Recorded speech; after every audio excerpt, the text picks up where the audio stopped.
약 2만 년 전 빙하기, 유럽에 살던 누군가가 자신의 세상을 그려놓았습니다. 달리는 야생마, 사나운 들소, 100여 점에 이르는 사냥감의 형상입니다. 인간과 대결을 벌여온 강력한 상대들. 들소는 인간의 창에 찔리고 인간은 들소와 싸우다 죽습니다. 죽어서 새가 되어 날아간다고 믿기도 했죠. 인간과 동물 중 누구도 우월하지 않습니다. 수천 년 뒤, 빙하기가 물러갈 무렵 인간과 동물의 관계는 완전히 달라집니다.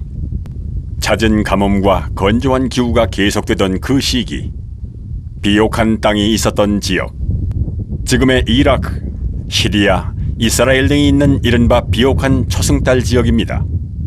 여기서 변화가 시작됩니다. You got humans and animals living in the same environments very often, where water and food was plentiful. So you got developing a sort of relationship, and perhaps it was almost inevitable. So they are drawn to the human environment. 사냥감이었던 어떤 동물들이 인간의 집으로 들어옵니다. 인간은 동물을 가축으로 길들입니다. 인간과 동물 모두에게 거대한 변화가 시작된 겁니다. 고대의 어느 집터에서 놀라운 유골이 발견되었습니다. 약 13,000년 전에 살았던 50대 여성의 유골과 그녀의 왼손에 보듬고 있는 개의 유골.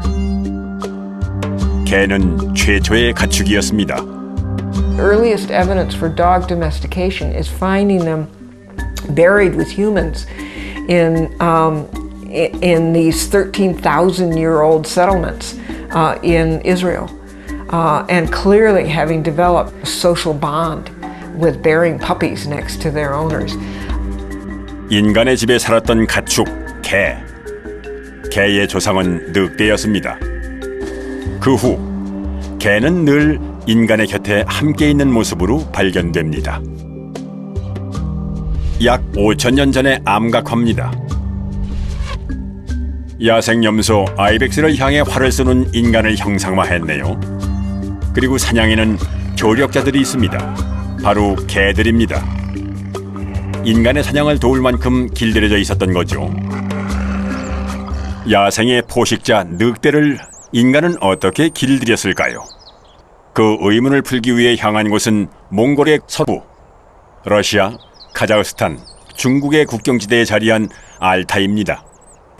그 외진 지역에 털을 잡고 살아가는 카자흐족 사람들.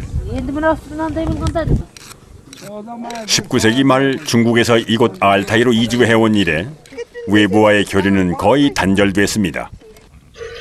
가축들과 함께 유목을 하며 살아가는 카자흐족의 삶에는 오랜 전통 방식이 그대로 남아 있습니다. 그 중에는 새끼 늑대를 데려와 키우는 독특한 전통도 있죠. 굴에서 새끼들을 꺼내와 가축을 해치는 늑대 수를 줄이려는 겁니다. 카자흐족에게 대대로 내려오는 늑대 퇴치법이죠. 사람을 잘 따르는 것처럼 보이지만 늑대를 오래 기르는 일은 없습니다. 어느 정도 자라면 가죽이 필요한 곳에 파는 것이 보통이죠. 초원의 대형 설치류 마못. 육식동물들이 좋아하는 먹잇감입니다. 새끼 늑대들이라 먹기 좋게 잘라줍니다. 둘 중에 더 강한 놈이 먼저 먹는 동안 다른 놈은 옆에서 보기만 합니다. 야생의 모습입니다. 내장부터 먹는 것도 야생의 본능이죠. 어떤 동물보다 야생성이 강한 늑대. 인간은 대체 어떻게 늑대를 길들인 걸까요?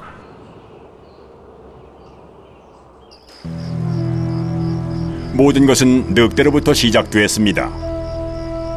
먹이를 찾다가 인간과 자주 만나게 되면서 인간의 영역으로 들어오게 된 거죠. And animals that we think have entered into domestication from that route, the poster child, the primary one that we think of is usually the dog.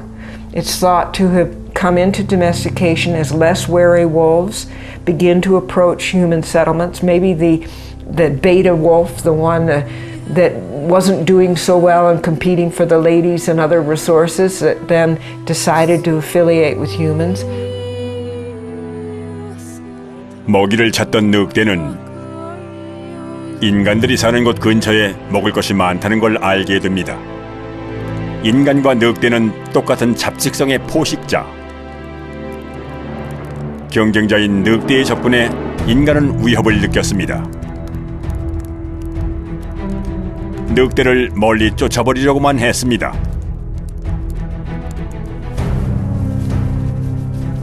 늑대 역시 더 이상 가까이 가지 못했습니다.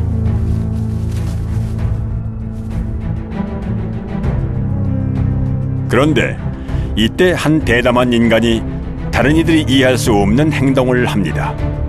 늑대에게 고기를 던져준 겁니다. 그의 행동 역시 늑대를 가까이 두고 싶었던 마음에서 나온 것이었죠. 이것이 인간이 늑대를 길들인 첫 번째 순간이었습니다. 그 후로 이 동물은 인간을 가장 잘 따르는 동물이 됐죠.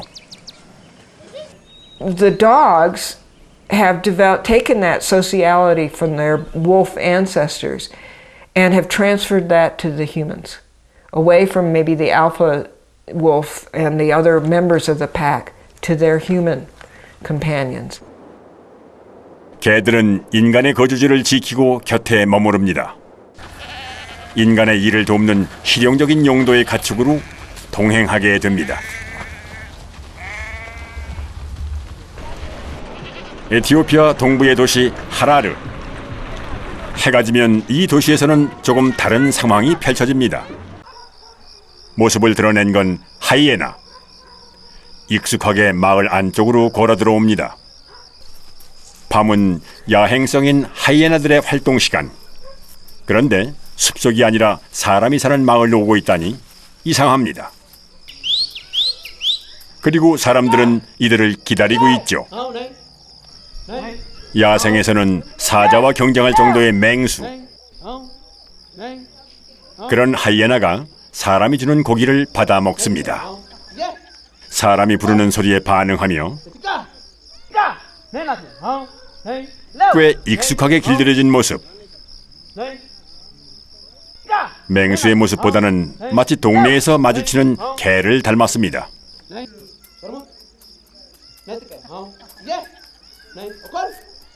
수십 년 전 하이에나의 공격을 피하기 위해 조금씩 먹이를 주었던 것이 지금의 모습이 되었습니다. የቆራረጠ ይጥላቸው ነበረ። ከዛ በኋላ በጣም በረጅም ጨ ነበር የሚያበለው ከዚህ እዛ በሚደርስ እዛ ያሳጠረ አለማምዷቸው ስንት መስዋዕትነት ከፍሎ ነው እንደዚህ እንዲሆኑ ያረጋቸውና እኔ ከሱ ስር ሰራ ነበር። 늑대가 인간에게 다가와 개로 길들여졌던 과정과 흡사한 상황. 사람들은 하이에나 새끼를 데려와 길러보려고 한 적이 있었습니다. 가축화를 시도했던 것이죠. 하지만 더 이상의 진전은 없었습니다. 온순해진 하이에나가 가축이 될 수 있을지 그건 수천 년의 시간을 거친 후에야 알 수 있을 겁니다. 늑대가 개로 변하면서 어떤 변화가 있었을까요? 몽골 개는 늑대에 비해 주둥이가 짧아졌습니다. 애완견은 더 짧아지고 안면의 경사도 급해졌죠. 변화되는 안면 형태는 점점 더 귀여운 얼굴로 만들어줍니다. 가축화의 일반적인 특징이죠. 뇌의 크기가 줄어드는 것도 가축화의 공통된 현상입니다. And it's not overall reduction in brain size. Where the reduction in brain size is greatest is not surprisingly in the areas of the brain that control endocrine function, that in turn control behaviors like aggression and wariness. 돼지의 뇌가 줄어든 건 시각중추와 후각중추가 감소했기 때문입니다. 야생 상태에서 발달했던 후각과 시각이 가축화되면서 그만큼 필요하지 않았으니까요. 가축은 대부분 이런 변화를 겪습니다. 인간의 집에서는 경계심을 높일 필요가 없고 반사신경이 예민해질 필요도 없죠. 순한 동물이 드는 겁니다. 지금은 건조하고 황량한 땅. 약 10,000년 전 이곳은 인간이 문명의 기초를 세웠던 가장 비옥한 땅이었습니다. 이 지역에서 많은 가축이 탄생했습니다. The big variable here is that we know there were wild goats, wild sheep, wild oxen, wild pigs in this region. Therefore, the chances are that the first domestication happened in an area where they were, and this in fact appears to be true. 이곳에 살고 있는 동물. 양의 조상인 무플론입니다. 온순한 성격의 무리 생활을 하는 동물. 울타리에 갇힌 상태도 잘 적응했습니다. 가축화할 수 있는 조건에 잘 맞았죠. 활처럼 휘인 뿔과 수염이 특징인 베주아르 역시 그랬습니다. 사냥감 중에서도 위험하거나 두려운 대상이 아니었죠. 인간은 이런 동물들에게 가까이 다가가 늘 관찰할 수 있었습니다. 무리 생활을 하는 동물의 경우는 행동을 예측하기도 쉬웠습니다. 사냥은 점차 수월해졌겠죠. 그러다 인간은 이들을 울타리에 가둘 수 있게 되었습니다. 이후 가축과에 성공한 양과 염소는 가장 광범위하게 퍼져나가는 가축이 됩니다. 인간이 처음으로 동물을 울타리에 가두는 데 성공한 과정, 그리고 동물이 처음으로 울타리에 적응한 과정이었습니다. From the animals' point of view, the advantage is firstly they get protection from predators like lions and hyenas. And this is important. And second, from their point of view, even more important, was that the food supply was more predictable because humans herded the animals and moved them across the grazing grounds. So there were advantages on both sides. 유목민의 삶은 가축의 변화 과정과 함께 해왔습니다.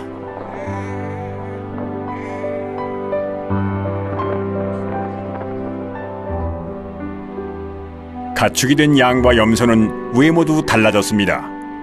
커다랬던 뿔은 짧아지거나 사라졌죠. 번식을 위해 뿔로 경쟁하던 야생성이 사라졌기 때문입니다.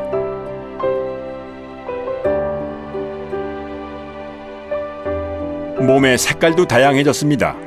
더 이상 보호색이 필요 없어졌으니까요. 가축은 야생이 아니라 인간과의 관계 속에서 살아가게 된 겁니다. 새로운 관계에 금방 적응할 수 있었던 건 무리 생활 속에서 갖게 된 사회성 덕분이었습니다.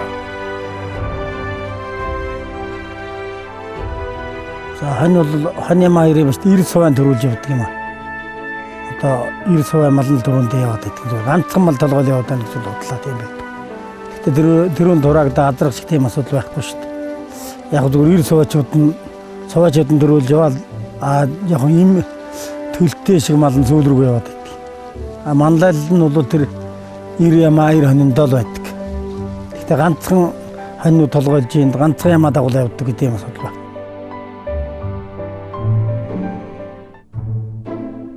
서서히 서로를 길들여온 인간과 가축. 10,000년 이상 이어진 긴 시간이었습니다. 양, 염소, 돼지가 가축이 되고 그 후에 소가 길들여집니다.